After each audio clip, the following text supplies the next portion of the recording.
Nowadays, kindness and altruism seem scarce in the world we live in. However, being thoughtful and selfless can go a long way, while being discourteous and arrogant can only lead to negative outcomes.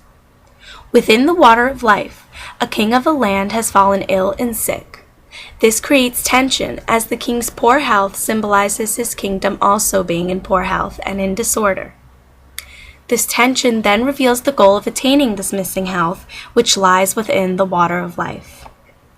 The king's 3 sons all make attempts to go out and find it. However, they all come across a dwarf in their way of their journey. 2 of the princes do not pay much attention to the dwarf and treat him with disrespect. The dwarf thus ends up casting a spell on them, which causes them to freeze in their place. Contrarily, the 3rd and youngest prince treats the dwarf with kindness and respect, and thus the dwarf helps him along his journey to find the water of life.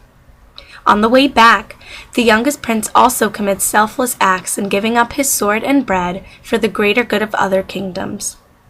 It is because of the youngest prince's kindness and altruism that allows him to succeed in his journey and reap positive benefits, such as the respect from other kingdoms, on the way back. The 2 older princes suffered the consequences for their rude demeanors. The moral of the water of life exemplifies the importance of kindness and altruism, as well as the consequences of disrespect and meanness. Being kind and altruistic can reap great benefits for a person, while being rude and disrespectful can only lead to tragedy and more conflict. In general, every person will have to deal with a conflict or obstacle, like the dwarf, that impedes them from achieving a certain goal. These conflicts will most likely not be resolved through impertinence, but can be eased through understanding, kindness, and respect. Even when not faced with the problem, being altruistic towards others can help prevent future conflict from occurring and overall breed a happy and content environment. I personally have had encounters with conflict in my life so far. Whenever getting into an argument with my parents, usually over the phone while away at college, I often will get consumed by the heat of the moment and say or do disrespectful things that end up making matters worse. However, I found that the times I remained collected and have shown understanding and kindness, things have worked out for the better. Another way I have helped spread and provoke kindness is through my sorority.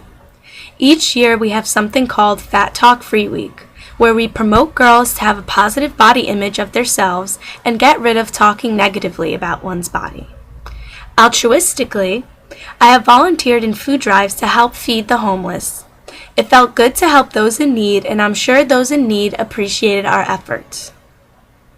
Also, within my sorority, I have given back to the community through our annual Bids for Kids, where we auction off donated items and give all proceeds to St. Jude's Hospital to help kids battling cancer.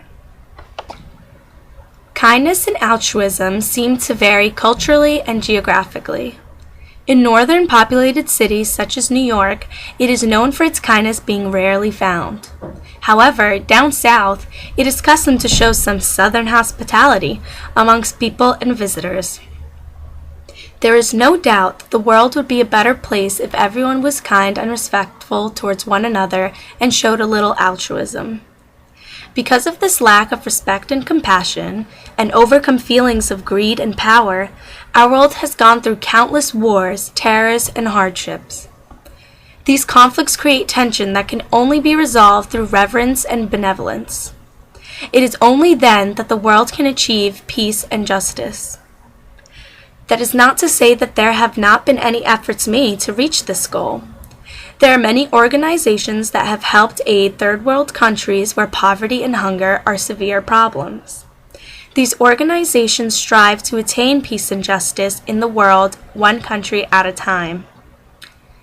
If the world's conflicts were resolved through understanding and kindness rather than in wars, if the world's ideals and principles surrounded the theme of helping each other out and being respectful, the world would be on the path of achieving peace and justice and becoming a better place for all mankind.